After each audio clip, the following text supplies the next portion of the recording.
দুইটা খুশির খবর আছে আজকের ভিডিওতে। প্রথমত, আমার আদরের সাদা ও নীল টিয়া রিভার এবং ব্লু এর প্রথমবারের মতো ডিম ফুটে বাচ্চা বের হয়েছে। আর আমি ঘরে পালার জন্য এনেছি একটা নতুন পোষা প্রাণী।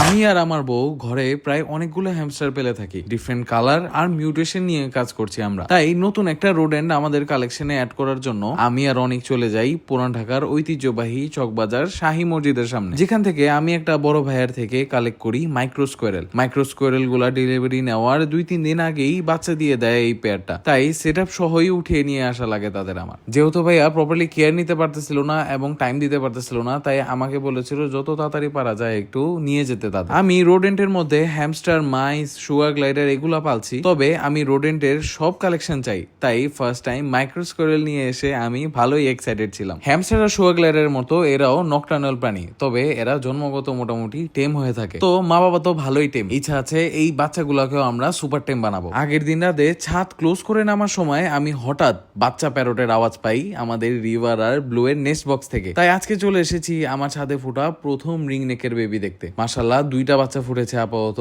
আরো 2টা ডিম আছে। ইনশাআল্লাহ আল্লাহ চাইলে ওগুলোও ফুটে যাবে। আমি চেষ্টা করি আমাকে দেখে যারা পাখির শখ করে তাদের আমার যত সিক্রেটস এবং কেয়ার আছে সব দেখাই। ঘরে বেবি থাকাতে রিভার আর ব্লুকে তাদের ফল ও সবজির সাথে দিচ্ছি ভার্সেল এলাকায় নিউট্রিবার্ড এগ ফুড, যাতে প্রথম থেকেই বাচ্চাগুলো নিউট্রিশন ভ্যালুতে কোনো রকম কমতি না থাকে। ফল আর সবজি থেকে কিন্তু আমার পাখিগুলা যথেষ্ট পরিমাণের পুষ্টিগুলা পেয়ে থাকে। তবে অনেকগুলো ব্যাপার আছে, যেমন হজমের শক্তি, মিনারেলস, ভাইটামিনস, ফেদার ডেভেলপমেন্ট, এগুলা তাদের বডিতে প্রপারলি যাওয়ার জন্য অনেক বেশি ইম্পর্টেন্ট এই ভার্সেলাগায় নিউট্রিবার্ড এগ ফুডটা। আর এমন গরম থাকার কারণে আজকে সব পাখিদের শুধু হাইড্রেশন জাতীয় ফল দিয়েছি, যেমন তরমুজ, পেঁপে এবং পেয়ারা। মাশাআল্লাহ এই খাবারগুলা ওরা সন্ধ্যার মধ্যেই শেষ করে দিবে। তারপর তাদের সবাইকে সিড মিক্স দিব। খুবই শখ করে পাখি কালেক্ট করছি এবং মাশাআল্লাহ ভালো রেজাল্টও পাচ্ছি। ইচ্ছা আছে সবকিছু ঠিকঠাক মতো হলে 20-25 দিন বয়স হইলেই বাচ্চাদের বের করে হ্যান্ড ফিডিং এ নিয়ে নিব, যাতে তাদের টেম করতে পারি। অনেকজনই আমাকে আমাদের ম্যাকাও, জ্যাক এবং কোকোর ব্যাপারে জিজ্ঞাসা করে যে তাদের ডিমের কি অবস্থা। আসলে আমি আগেই বলে দিয়েছিলাম তাদের ডিমগুলা কিন্তু ইনফার্টাইল ছিল। যারা অ্যাকচুয়ালি অনেক বড় বড় বা আগেকার পাখাল তারা কিন্তু দেখেই বুঝে গেছে যে আসলে কোকোর ডিমটা ইনফার্টাইল। তবে মাশাআল্লাহ আমি ভিডিও করিনি, কিন্তু এবার আমি নিজ চোখে দেখেছি আমাদের কোকো আর জ্যাককে